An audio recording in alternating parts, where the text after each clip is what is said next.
Congressional Democrats are in a standoff over raising the federal pay floor for the first time in more than a decade. Today, the Senate is expected to determine if a national $15 an hour minimum wage can be included in the coronavirus relief bill. The proposed hike would be phased in by 2025. For more on this, let's bring in Mary Kay Henry. She leads nearly 2 million American workers, including janitors, healthcare workers, and teachers, as the president of the Service Employees International Union. Ms. Henry, thank you so much for being with us. Appreciate it. She was recently named one of Time Magazine's most influential people of 2020 for her efforts to win protections for essential workers, including PPE guarantees, hazard pay, extended health care, and paid sick leave. Congratulations on that. Thank you. So let me ask you about this $1.9 trillion COVID package that will likely be voted on by the end of the week. This $15 an hour wage hike.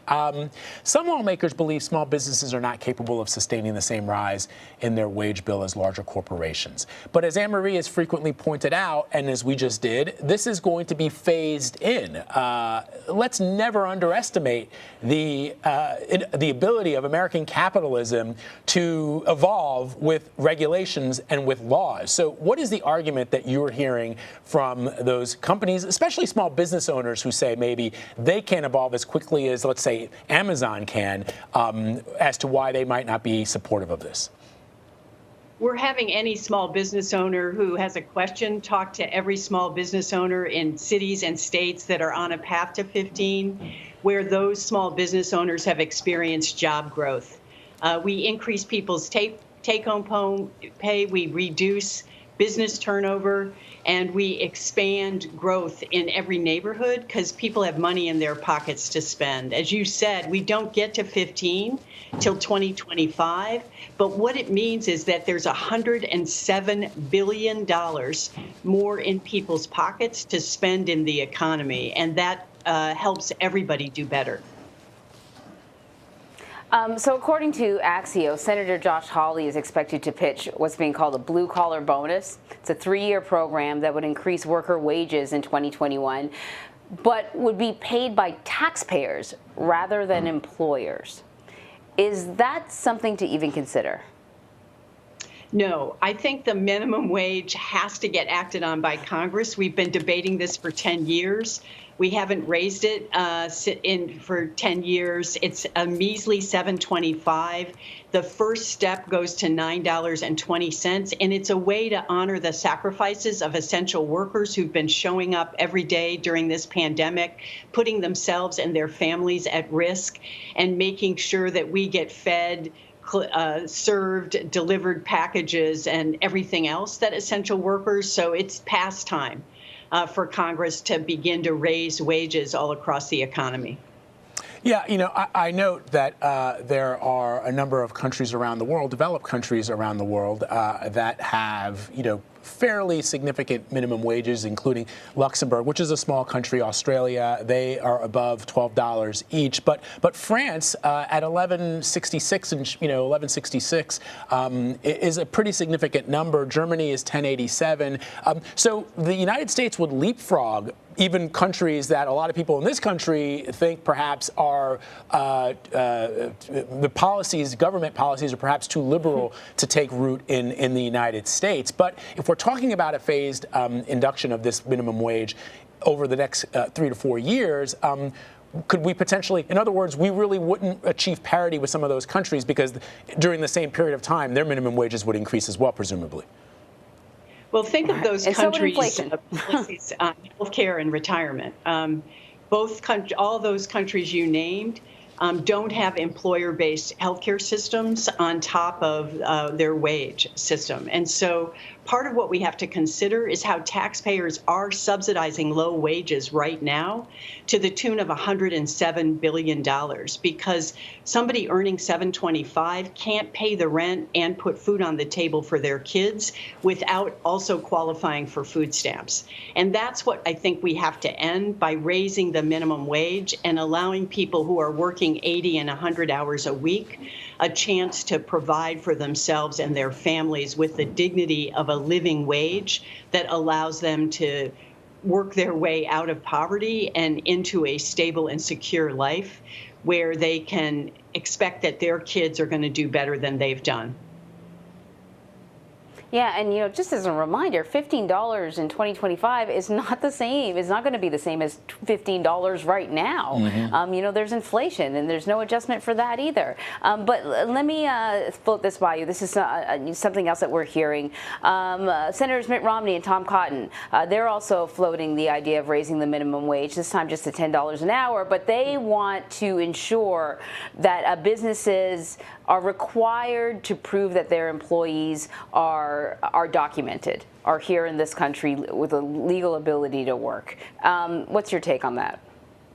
Well, I think it's a great signal that we now have Republicans debating how much to raise the minimum wage. And it's a tribute to the fearlessness and courage of fast food workers, airport workers, nursing home workers who've been showing up in record numbers and demanding that we raise wages.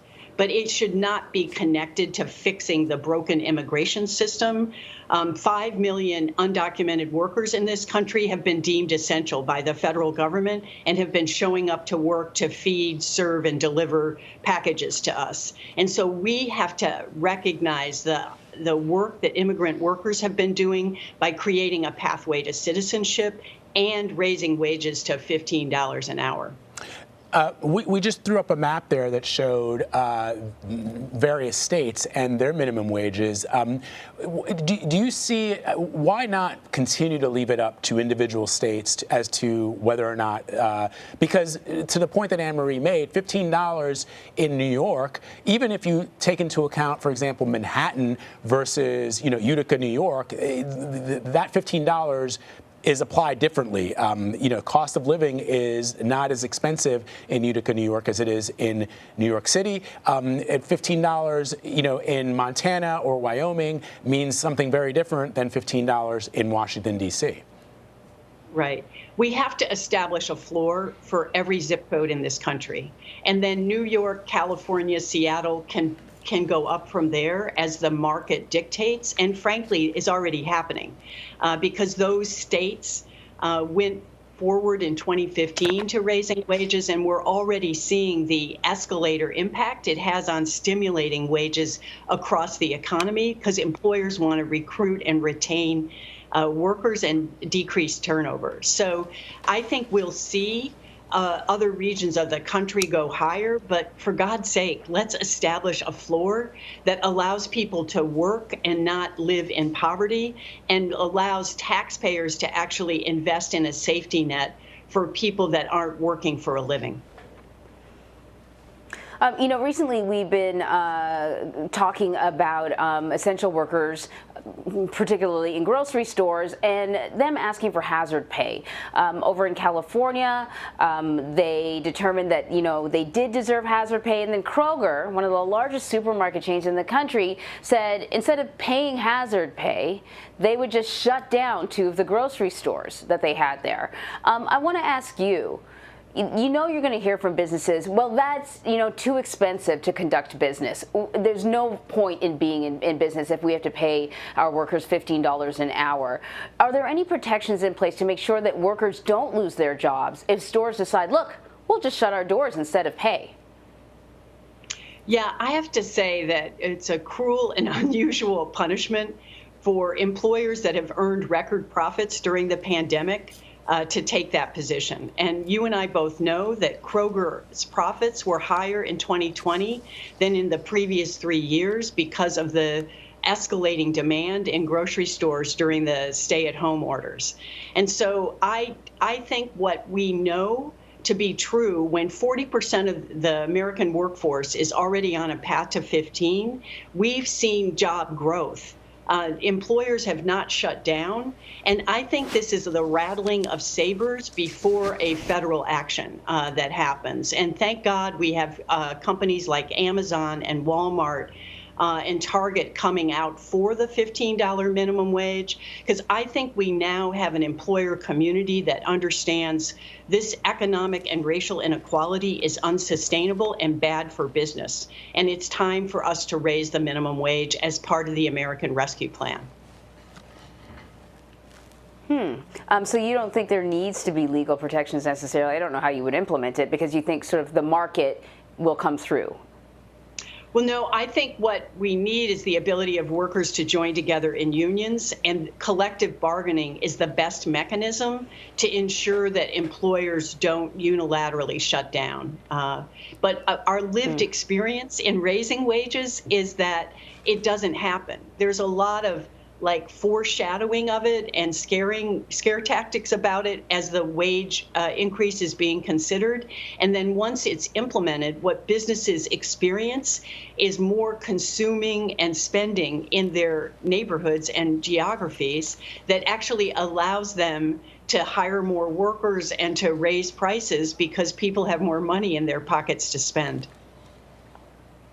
All right. Mary Kay Henry, thanks a lot for talking with us. Thank you.